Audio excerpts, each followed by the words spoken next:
باواز بلند صلوات۔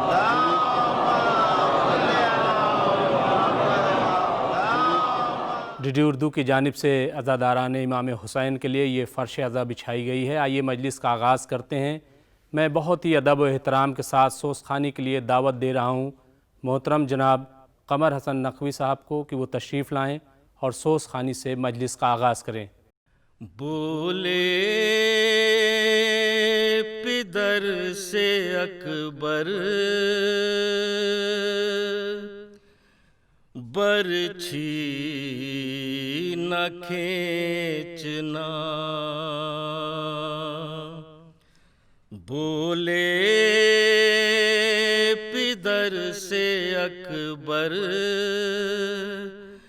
برچھی نہ کھینچنا، ہے جان اب لبوں پر، ہے جان اب لبوں پر، برچھی نہ کھینچنا، بولے پدر سے اکبر برچھی نہ کھینچنا، بابا نظر کو پھیر لو دم ٹوٹنے لگا،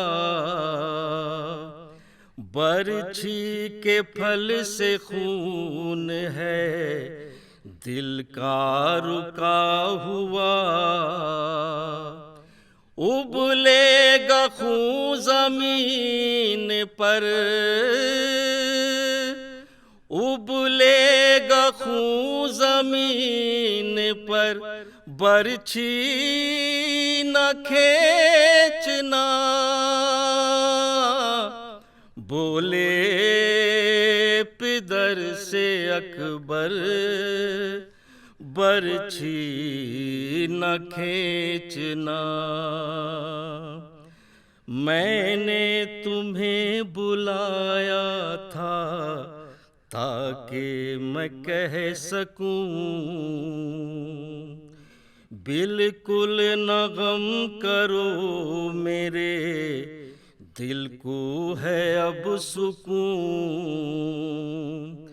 بیٹھے رہو یہاں مگر، بیٹھے رہو یہاں مگر، برچھی نہ کھینچنا، بولے پدر سے اکبر برچھی نہ کھینچنا، اماں کو یہ خبر نہ ہو میرے سینہ لگی، غش آ گیا ہے بس ذرا شدت پیاس کی، میں آ رہا ہوں یا مگر، میں آ رہا ہوں جاؤ گھر، برچھی نہ کھینچنا، بولے پدر سے اکبر برچھی نہ کھینچنا، بولے حسین باپ کو بہلا رہے ہیں آپ، معلوم ہے یہاں سے کہاں جا رہے ہیں آپ، کہتے ہیں منہ کو پھیر کر، کہتے ہیں منہ کو پھیر کر، برچھی نہ کھینچنا، بولے پدر سے اکبر برچھی نہ کھینچنا، سانسیں اکھڑ رہی ہے تو مدم ہے نبض بھی، کرتے ہو آہو ہم کو ہے تاکید صبر کی، کہتے ہو تھام کر جگر، کہتے ہو تھام کر جگر، برچھی نہ کھینچنا، بولے پدر سے اکبر، برچھی نہ کھینچنا۔ اکبر پکارے باپ سے دل کو سنبھالیے، ٹوٹی سینا کلیجے میں رہنے ہی دیجئے، نکلے گا ساتھ میں جگر، نکلے گا ساتھ میں جگر، برچھی نہ کھینچنا، بولے پدر سے اکبر، برچھی نہ کھینچنا۔ مولا نے یا علی کہا دل کو سنبھال کر، پھر خود ہی لڑکھڑا گئے برچھی نکال کر، کہتا رہا جوان پسر، کہتا رہا جوان پسر، برچھی نہ کھینچنا، بولے پدر سے اکبر، برچھی نہ کھینچنا۔ ریحان ساتھ برچھی کے دل بھی نکل پڑا، پڑھتے رہے حسین بھی نادے مرثیہ، ماں کہتی آئی ننگے سر، ماں کہتی آئی ننگے سر، برچھی نہ کھینچنا۔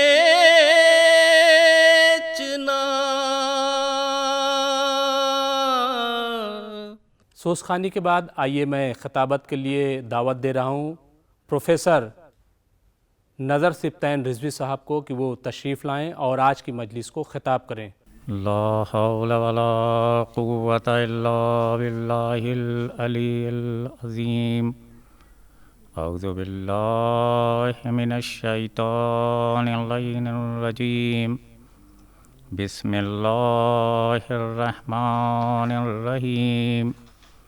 الحمد للہ رب العالمین، والصلاة والسلام علی اشرف الانبیاء والمرسلین، سیدنا و نبینا و شفیع ذنوبنا و حبیب قلوبنا بالقاسم محمد۔ اما بعد فقد قال اللہ تبارک و تعالی فی کتابہ المبین، وہو اصدق الصادقین، وقولہ الحق۔ بسم اللہ الرحمن الرحیم۔ والعصر ان الانسان لفی خسر الا الذین آمنوا وعملوا الصالحات وتواصوا بالحق وتواصوا بالصبر۔ قرآن حکیم کے سورہ والعصر جس کی تلاوت کرنے کا میں نے آپ کے سامنے شرف حاصل کیا، پروردگار عالم اس میں ارشاد فرما رہا ہے کہ عصر کی قسم، تمام انسان گھاٹے میں ہیں، ان الانسان لفی خسر، تمام انسان خسارے میں ہیں سوائے ان کے کہ جو ایمان لائے اور عمل صالح کیا، اور جو حق کی وصیت کرتے ہیں اور صبر کی وصیت کرتے ہیں۔ ایک عجیب طریقے کی فلسفی بقائے انسانیت کے لیے قرآن حکیم نے پیش کیا، کیونکہ ایک سوشل مائنڈ ہوتا ہے جو لوگوں کا جنرلی ہوتا ہے، اور وہ بنتا چلا جاتا ہے، اس کے مطابق سوچ ڈیولپ ہوتی چلی جاتی ہے۔ انسان کامیابی اس چیز کو سمجھتا ہے کہ زندگی میں ایک اچھا سا گھر بنا لیا جائے، انسان کامیابی اس چیز کو سمجھتا ہے کہ ایک اچھی سی گاڑی لے لی جائے، اچھے لباس زیب تن کیے جائیں، نوکر چاکر ہوں، ہم کسی سیاسی بڑے عہدے کے اوپر پہنچ جائیں، ہم بڑے بزنس مین، کیپٹلسٹ اور انڈسٹریس بن جائیں، یا کوئی بڑا مقام حاصل کر لیں، دنیا میں ہماری بڑی شہرت ہو، اس کو ہی انسان کامیابی تصور کرتا ہے۔ دراصل قرآن حکیم نے اس کے اوپر بالکل اس سوچ کے اوپر پہرا لگا دیا، جس میں پروردگار عالم نے یہ ارشاد فرمایا کہ کامیابی یہ نہیں ہے جو تم یہ تصور کرتے ہو، بلکہ کامیابی وہ ہے جس میں اصل میں بقائے انسانیت ہو، اور بقائے انسانیت کے لیے پروردگار عالم کے اوپر یقین رکھنا اور روز آخرت کا یقین رکھنا، جو تمام مذاہب میں اور تمام ریلیجنس میں الگ الگ طریقے سے بیان کیا گیا ہے، یہ ضروری ہے۔ اور وہاں پہ یہ ارشاد ہو رہا ہے کہ دیکھو سب لوگ گھاٹے میں ہیں ان افراد کے علاوہ کہ جو صاحبان ایمان ہیں اور انہوں نے نیک اعمال کیے۔ صاحبان ایمان ہونے کے لیے ضروری یہ ہے کہ ایمان کی منزل میں اور اس یقین کی منزل میں جہاں دل محبت پروردگار عالم میں ڈوب جائے، معرفت پروردگار عالم میں ڈوب جائے، اس کے لیے ضروری یہ ہے کہ انسان کو یقین پیدا ہو۔ اس یقین کی کیا کیفیتیں ہیں، کس طریقے سے یہ یقین پیدا ہوگا؟ یقین علم کی منزلوں کو طے کرنے کے بعد بھی پیدا ہوتا ہے، یقین کائنات میں غور و فکر کرنے کے بعد بھی پیدا ہوتا ہے۔ کائنات بھی پروردگار عالم کی ایک کتاب ہے، اور خود کتاب حکمت یعنی قرآن حکیم میں پروردگار عالم نے تمام ایسی چیزیں بیان کی ہیں کہ اگر انسان اس کتاب کو غور سے پڑھے، اور آج یہ کتاب تمام لوگوں کے لیے جو ہدایت کی کتاب ہے، یہ صرف مسلمانوں کے لیے نہیں ہے، یہ صرف متقین کے لیے نہیں ہے، یہ صرف صالحین کے لیے نہیں ہے، یہ صرف مومنین کے لیے نہیں ہے، یہ صرف محسنین کے لیے نہیں ہے، باقی تمام انسانوں کے لیے ہے۔ ہر انسان اس سے ہدایت پا کر کے ترقی حاصل کر سکتا ہے اور اپنی دنیا کو اور آخرت کو کامیاب بنا سکتا ہے۔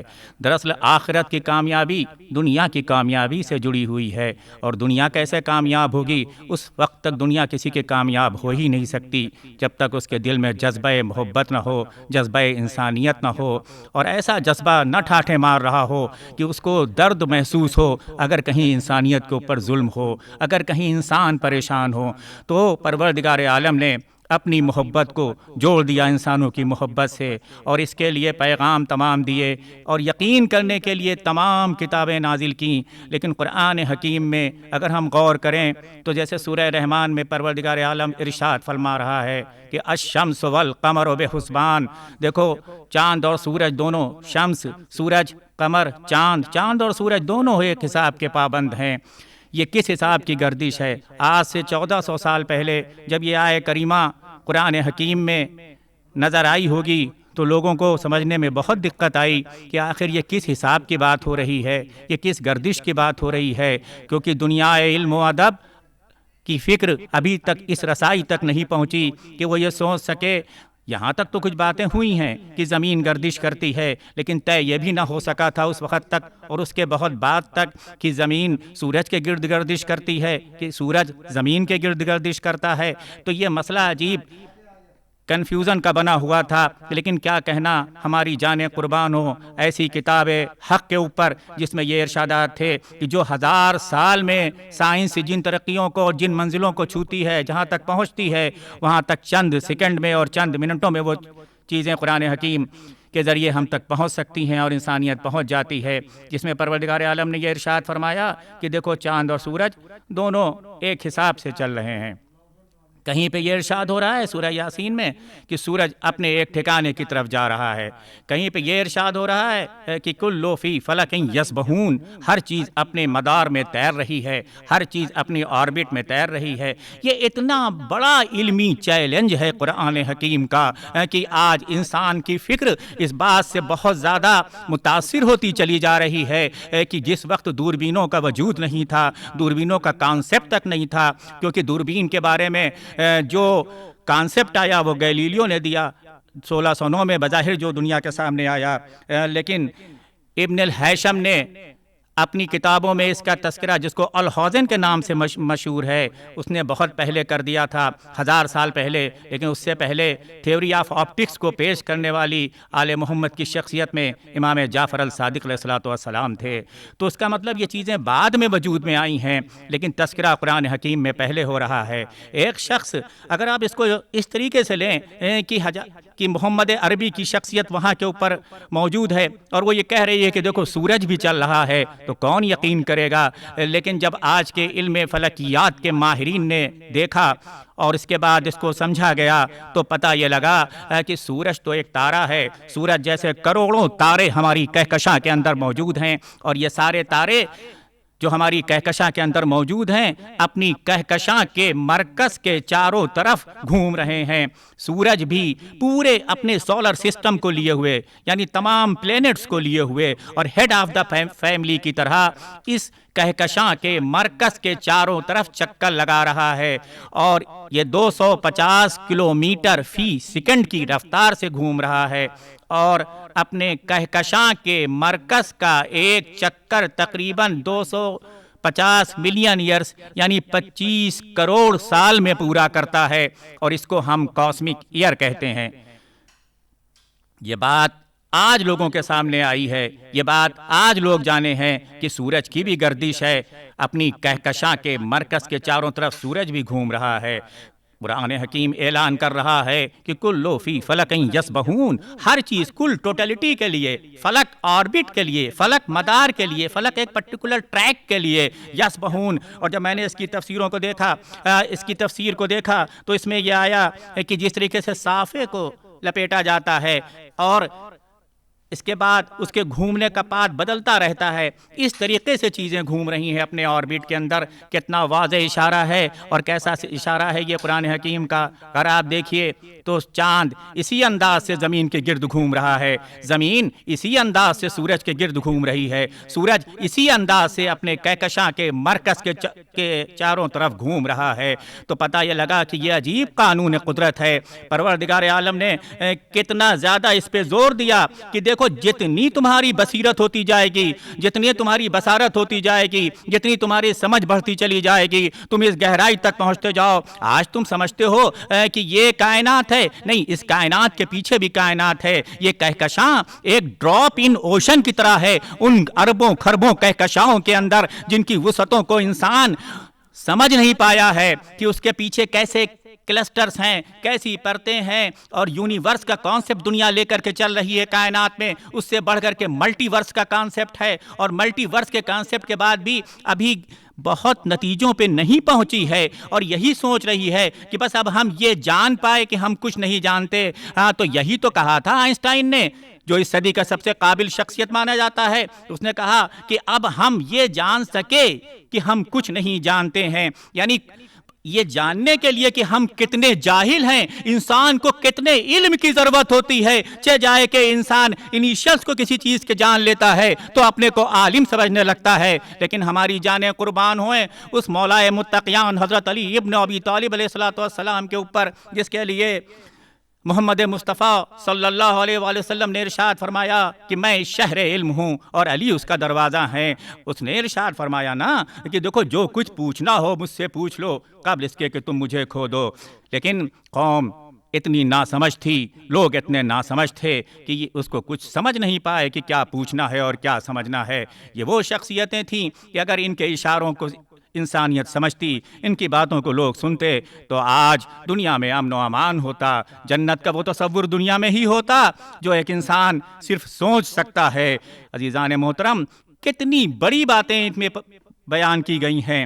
آج آپ یہ دیکھیے کہ اس صدی میں ایٹامک تھیوری کی بات ہوئی ہے اور ایٹم اور ذرے کی بات ہوئی ہے۔ یعنی اگر آپ ایک لیول رکھیے جہاں سے ذرے کو مانیے اور اس کے نیچے جانے کو جو ہے ایک لیول رکھیے اور اس کے اوپر کا ایک لیول رکھیے، یعنی کہکشاں اور کائناتوں تک ذرے کو اگر آپ ایک لمٹ مانیے، تو یہاں پہ آپ جانتے ہیں کہ 10⁻⁻12 میٹر اور اس سے زیادہ چھوٹے 10⁻⁻40 تک جو ہے وہ آپ کو ذرات کی دنیا میٹر میں ملتی چلی جا رہی ہے۔ ابھی تو یہی سمجھا گیا تھا کہ ذرے کو توڑا نہیں جا سکتا، لیکن جب زیادہ غور سے دیکھا گیا اور سائنس و تجربے آگے بڑھے تو دیکھا کہ نہیں، ذرے کے اندر جو پارٹیکلز ہیں یعنی الیکٹرانز، وہ اپنے ایک مرکز کے چاروں طرف گھوم رہے ہیں، اور صرف مرکز کے چاروں طرف نہیں گھوم رہے ہیں بلکہ اپنے ایکسس پہ بھی اسپن کر رہا ہے۔ پتہ یہ لگا کہ اگر تمہارے پاس دوربینیں نہ ہوں، اگر تمہارے پاس دیکھنے کی صلاحیت نہ ہو، اگر تمہارے پاس مائکروسکوپ نہ ہو، اگر تم مائکرو ورلڈ کو نہ آبزرو کر سکو، تو دیکھو یہ کہ چونکہ ہم توحید کے علمبردار ہیں، اس لیے ہمیں ہمارے قانون میں تمہیں یکسانیت نظر آئے گی۔ جو قانون ہمارا کہکشاؤں کے لیے ہے، جو قانون ہمارا تاروں کے لیے ہے، وہی قانون ہمارا ذرے کی دنیا کے اندر بھی موجود ہے کہ وہ بھی اپنے ایکسس پہ گردش کر رہے ہیں پارٹیکلز، اور اس کے علاوہ ایک مرکز کے گرد گھومتے چلے جا رہے ہیں۔ تو کتنی عجیب آیے کریمہ تھی یہ آواز جو محمد مصطفیٰ نے عرب کے ریگستان سے بلند کی تھی، اور اسی لیے تو کہا جاتا ہے کہ کونو مع صادقین کی منزل میں یہ وہ افراد ہیں کہ ایک آدمی اور ایک شخصیت اپنے ملک کے لیے سچا ہو سکتا ہے، اپنی قوم کے لیے سچا ہو سکتا ہے، اس زمانے کے لیے سچا ہو سکتا ہے، اور بہت اچھا آدمی بھی ہو سکتا ہے، لیکن ضروری نہیں کہ وہ جو کانسیپٹ پیش کر دے دوسری صدی میں بھی وہ کانسیپٹ رہے، تیسری صدی میں بھی وہ کانسیپٹ رہے۔ لیکن دنیا اس بات کی گواہ ہے کہ کم سے کم 1400 سال بیت گئے، اور اس وقت قولوا لا الہ الا اللہ تفلحوا کی جو آواز بلند ہوئی تھی وہ آج بھی اسی روانی کے ساتھ باقی ہے، کیونکہ انسان جتنا غور و فکر کرتا چلا جا رہا ہے، اس منزل میں عقل اس کی رہنمائی کرتی چلی جا رہی ہے۔ یفصل الآیات لقوم یعقلون، ہم نے تفصیل کے ساتھ بیان کر دی ہے آیات کو صاحبان عقل کے لیے۔ تو عقل ضروری ہے، علم ضروری ہے ان چیزوں کو سمجھنے کے لیے، کیونکہ بغیر علم کے کچھ نہیں ملتا۔ ہاں، یہ ایک الگ موضوع اور بحث ہے کہ جب شیطانی دماغ میں علم پہنچتا ہے، اول تو علم نہیں پہنچتا، وہ ایک دوسرا مسئلہ ہے، لیکن جو لوگ کچھ کانسیپٹ دیتے ہیں اس کا جب وہ غلط استعمال کرتا ہے تو اسی علم کے ذریعے دنیا میں تباہی پھیلائی جاتی ہے۔ پہلی جنگ عظیم اس کی گواہ، دوسری جنگ عظیم اس کی گواہ، ہیروشیما اور ناگاساکی اس کے گواہ۔ میں کیمسٹری کا طالب علم ہوں، کتنا غلط استعمال کیا گیا دنیا میں علم کیمیا اور علم کیمسٹری کا کہ آپ یہ دیکھیں لاکھوں لوگوں کی موت کا سبب بن گیا۔ کیا یہ علم اسی لیے دنیا میں آیا تھا؟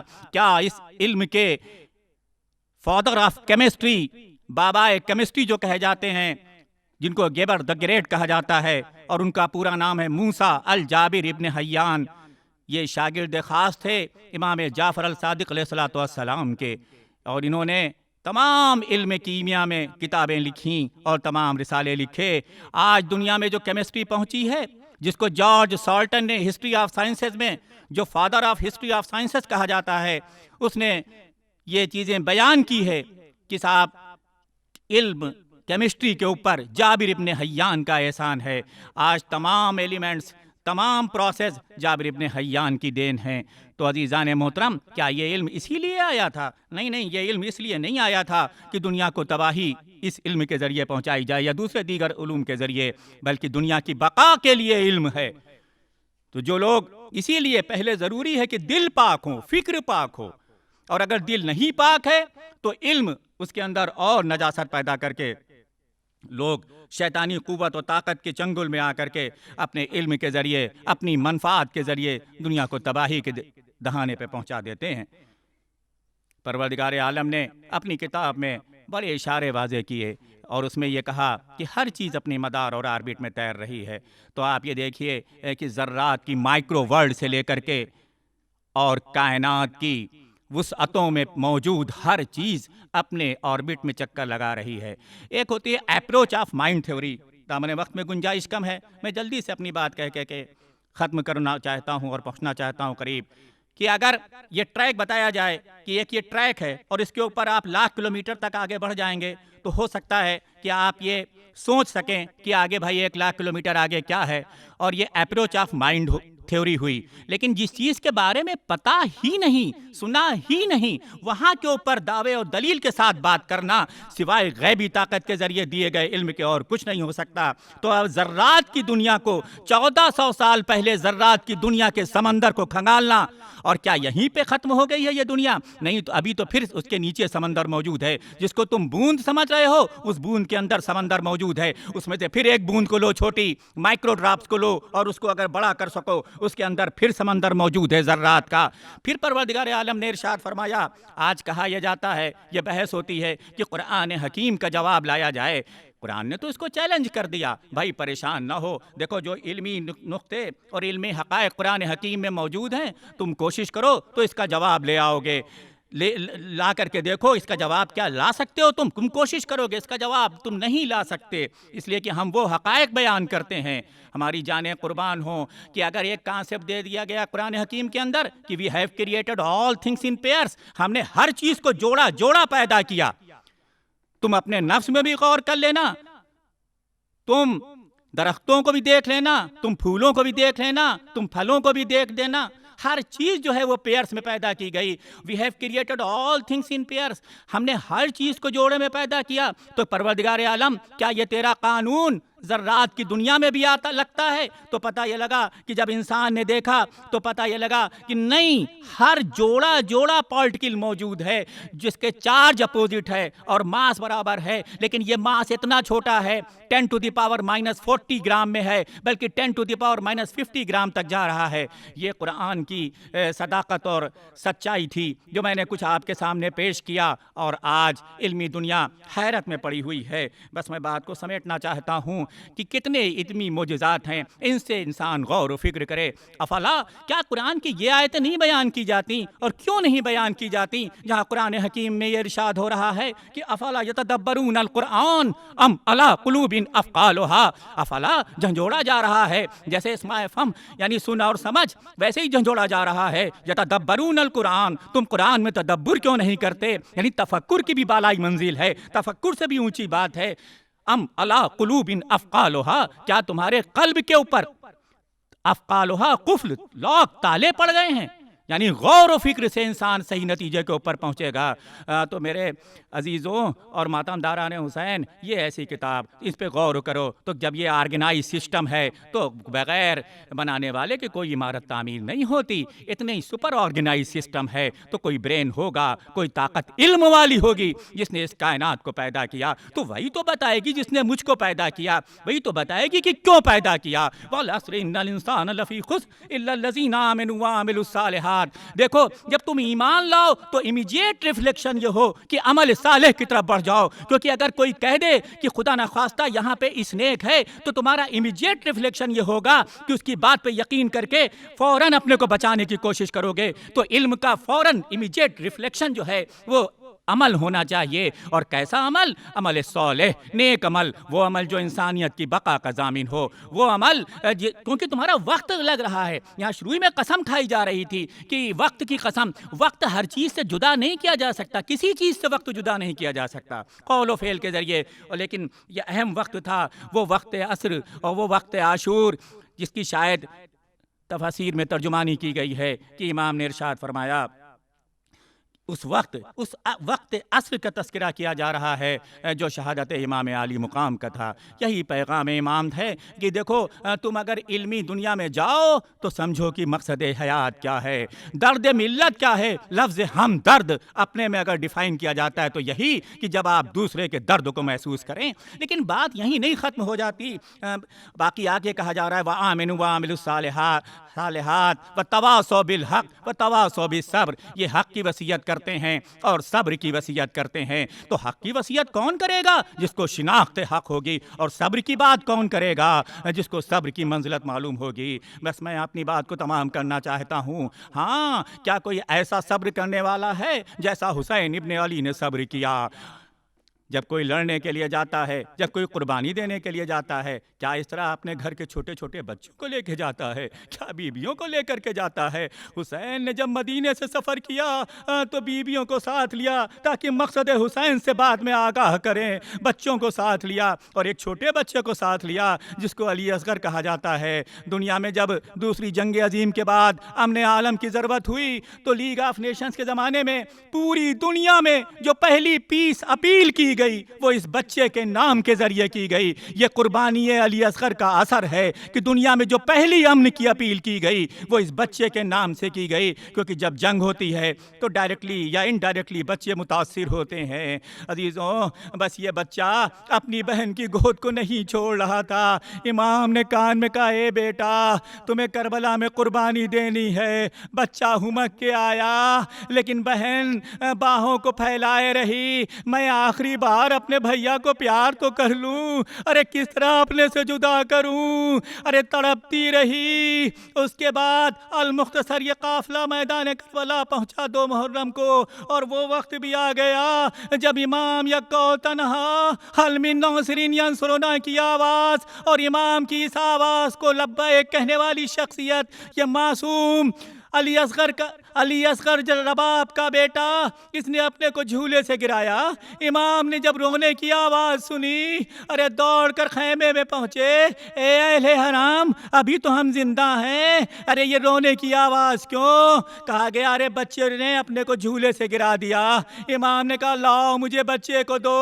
امام نے بچے کو اپنی آغوش میں لیا اور لے کر کے میدان کربلا کی طرف بڑھے۔ ظالم سمجھے کہ حسین قرآن لا رہے ہیں۔ ایک مرتبہ جب ابا کا دامن ہٹایا، ارے تو پھول سا کملایا ہوا چہرہ، تمام حجت کے لیے بچے کو گرم زمین پہ لٹال دیا۔ اے بیٹا، تم حجت خدا کے فرزند ہو۔ اور اس کے بعد جناب علی اصغر نے اپنی سوکھی ہوئی زبان پپڑیوں بھرے ہونٹوں پہ پھیرنا شروع کی۔ ایک انقلاب پیدا ہونے لگا۔ ارے باطل کی آواز آئی، ارے حسین کے شیر خوار کو ختم کر دو۔ امام نے بچے کو گود میں لیا، ایک سنسنایا ہوا تیر بچے کی طرف بڑھا، بچہ امام کے ہاتھوں پہ الٹ گیا، ارے اگل دیا خون، ذبح ہو گیا۔ اور اس کے بعد اس بچے کی لاش کو لیے امام آگے بڑھتے ہیں۔ اعمال عاشورہ میں ہم کہتے ہیں نا کہ انا للہ و انا الیہ راجعون رضاً بقضائہ و تسلیما لامرہ۔ امام کا 7 مرتبہ آگے بڑھے اور پھر پیچھے ہٹے کہ دیکھا کہ ایک غبار ہے۔ کہا، ارے یہ کون آیا؟ آ کے اس نے سلام کیا، کہا میں قاصد صغرا ہوں۔ امام کو بیٹی یاد آئی، بیٹھ گئے اور اس کے بعد خط صغرا کا پڑھنے لگے۔ اور اس کے بعد دیکھا کہ وہ دیکھ رہا ہے، کچھ تلاش کر رہا ہے۔ امام نے کہا، اے بھائی، ارے تو کیا تلاش کر رہا ہے؟ کہا، یہ تو پیغام لکھا تھا، لیکن یہ کہا تھا کہ خیمے کے در کے اوپر ایک گھٹنیوں چلتا بچہ نظر آئے گا، ارے دوڑ کے اٹھا لینا، ارے پیار کرنا، کہنا صغرا نے اسے بہت یاد کیا۔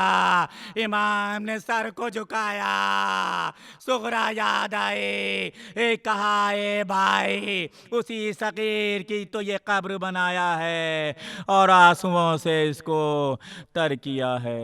الا لعنۃ اللہ علی قوم الظالمین وان تدخلنی فی کل خیر ادخلت فیہ محمد وآل محمد وان تخرجنی من کل سوء اخرجت من محمد وآل محمد۔ بسم اللہ الرحمن الرحیم۔ السلام علیک یا ابا عبداللہ، السلام علیک یا ابن رسول اللہ، السلام علیک یا ابن امیر المؤمنین وابن سید الوصیین،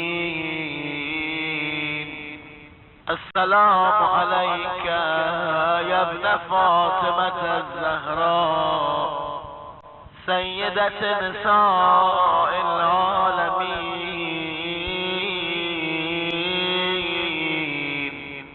السلام عليك يا صار الله وابن صاره والمثل الموتور. السلام عليك وعلى الأرواح التي حلت بفنائك.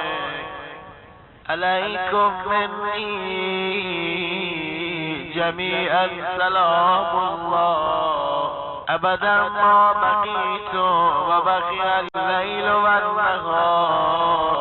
يا أبا